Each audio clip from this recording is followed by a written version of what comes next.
siya kumakain mag-isa. Mabuti nakakakain siya mag-isa na.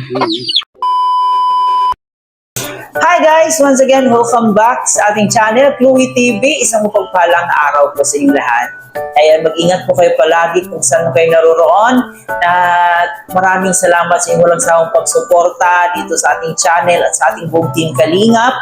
So maraming salamat. And yun na nga po, nakita niyo po ang ating preview, diba? So sobrang nakakaawa po ni Nanay. Kasama niya yung isang PWD. Sobrang hirap po ng kanilang kalagayan. So samahan niyo po ako at bibigyan po natin ng reaction itong upload ni Ma'am Kalingap Lydia, kung saan sobrang effort pa talaga niya, pinuntahan pa talaga niya itong matanda at saka itong PWD kahit dumaan pa sila sa putikan. So sobrang napakabukid po ng kanilang pinuntahan para lang makapag-abot ng kunting tulong dito sa matanda at saka dito sa PWD. So samahan niyo po ako guys at bibigyan po yan natin ng reaction. And alam ko naman na alam niyo po na isa talaga sa rules dito sa Kalingap Reactors makapag-promote sa ating mga Kalingap partners. Naway ma-encourage ko po kayo ngayon na panoorin at suportahanin po natin sila. So hindi lang naman po about Love Team yung mga pinopromote natin dito. So ginagawan din po natin ng reaction video ang mga katulad nila na Kalingap partners na mababa lang po yung views. So kailangan din po natin silang i-promote para makita po ninyo kung gaano din po sila nagpupursigi na makatulong sa ating mga kababayan. Pero bago natin ipagpatuloy, huwag kalimutan mag-subscribe sa ating channel at isama niyo na rin po notification bell para every time mag-upload po tayo, updated po kayo. Siyempre, huwag din natin kalimutan, palagi talaga natin inuulit-ulit po sa lahat ng mga Kalingap Reactors, partners, palagi po talaga nilang inuulit-ulit ang pagsuporta sa ating ama ng Kalingap, si Kuya Bal Santos Matubang, si Ate Edna Vlog, Kalingap Rab, at siyempre si Jack Matubang. Suportahan po natin ang ating keyboys, mga Kalingap partners, mga Kalingap Reactors, lahat po ng mga nagko-cover, lahat po ng mga video about Kalingap. So suportahan po natin sila. Kaya naman guys, huwag na natin patagalin pa. Tungayan muna natin ang sobrang nakakaawa at napakahirap na kalagayan ng ating kababayan. Panoorin muna natin to. Kalagayan ni siya kumakain mag-isa. Mabuti nakakakain siya mag-isa na. Pag tinatamad lang, papasubo. Lalambing yun ay.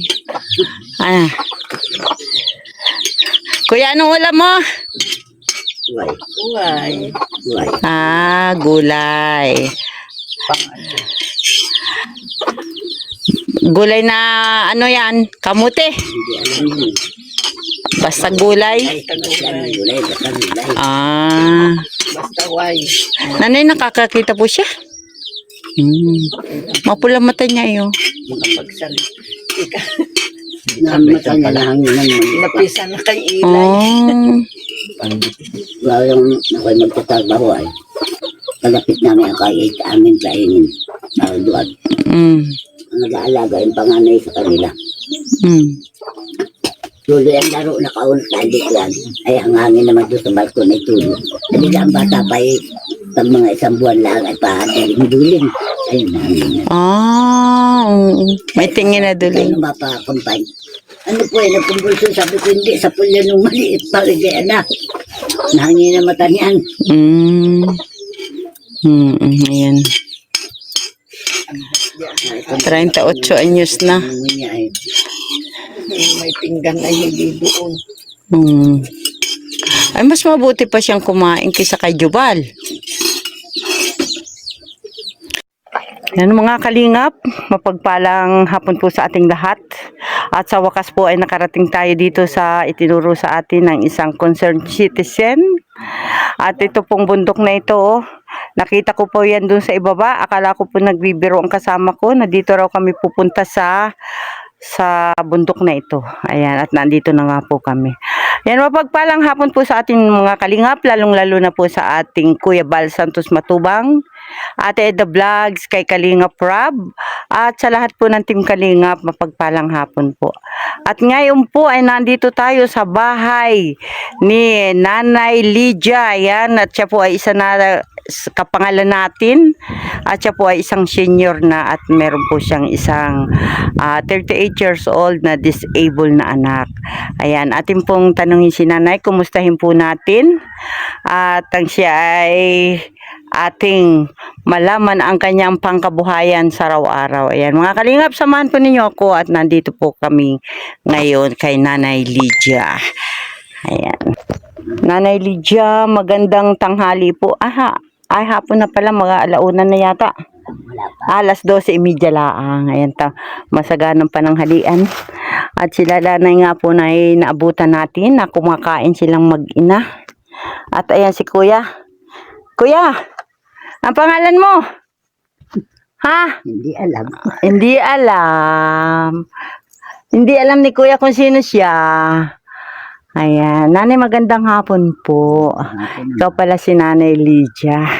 At kami, Nanay, ay sinuong namin ang putik para lang makarating dito sa iyo. At yan nga pala ang iyong anak.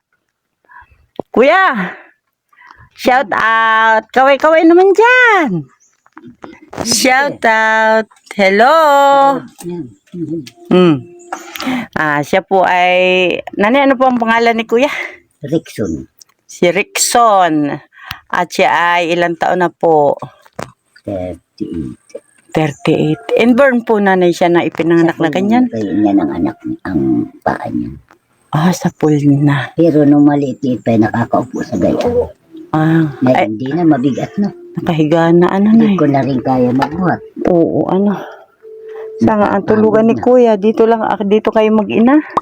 Dito na. Ayan po ang bahay ni Nanay. Dito na rin po naliligo si Kuya. Kuya, may girlfriend ka na? Wala.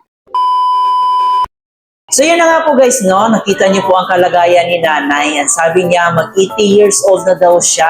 So napakalakas pa niya tingnan, no? At saka iba pa rin talaga pag laking bukid ka. Kasi parang kahit matanda na yung edad mo, malakas ka pa rin. Kasi parang sanay sila sa mga trabahong bukid. Kaya masasabi nating the best pa rin talaga tumira sa probensya. Basta meron ka lang sapat na pangkabuhayan. Pero dito sa kalagayan po nilang dalawa, sobrang napakahirap po kasi meron pa siyang kasamang PWD. So kitang-kita nyo naman po kung gaano kahirap yung sitwasyon nila. Sana'y may mga taong makakita nito, especially ni Kalingap Rob or ni Kuya Bal. Sana'y ma-introduce po ito ni Ma'am Lydia para matulungan kasi itong mga tao na to, ito talaga ang dapat tulungan. Sana ay makita rin po ito ng kanilang local government na matulungan sila para at least maibsan man lang yung hirap nila. Yun na nga po, ito yung mga taong kailangan talaga tutukan ng ating gobyerno na mabigyan ng suporta. At alam ko naman na maraming mga Pilipino talaga na sobrang mababait at sobrang mapagbigay. Kaya kung meron man po sa inyo na nakaluwag-luwag or may mga extra, so pwede nyo pong kontakin si Ma'am Lydia para matulungan niya yung matanda at saka itong PWD. Sobrang ang layo ng kanilang nilakbay para lang marating nila yung bahay ni Nanay. Dumaan pa talaga sila sa kabukiran, so sobrang putik ng daan, pero hindi inalintana ni Ma'am Lydia yon kasi gusto niya na makatulong sa ating mga kababayan. Kaya guys, suportahan natin ang ating mga Kalingap partners. At kahit sa simpleng bagay na to, at least kahit paano nakatulong tayo sa kanilang advokasya. So yan guys, maraming salamat sa iyong panonood dito sa ating reaction video. Kung hindi nyo pa ito napanood ang full video, pwede nyo puntahan ang YouTube channel ni Ma'am Kalingap Lydia. Pwede nyo pong makita siya at pwede nyo i-view yung buong video para makatulong po tayo dito sa kaniyang revenue. So, simpleng bagay po yan pero malaking tulong po yan sa kaniyang YouTube channel. So, hanggang dito na lang muna ang ating reaction video. Bago natin tapusin, huwag kalimutan mag-like at share para mapanood pa ito ng ating ibang Kalingap supporters. At saka mag-subscribe na rin po kayo sa ating munting channel. At saka, syempre, i-subscribe po natin ang YouTube channel ni Ma'am Kalingap Lydia. At saka, i-share na rin po natin ang kanyang mga videos para makita pa ng ating mga Kalingap supporters at masuportahan po siya. Ito nga po pala si Chloe TV. Marami pong salamat.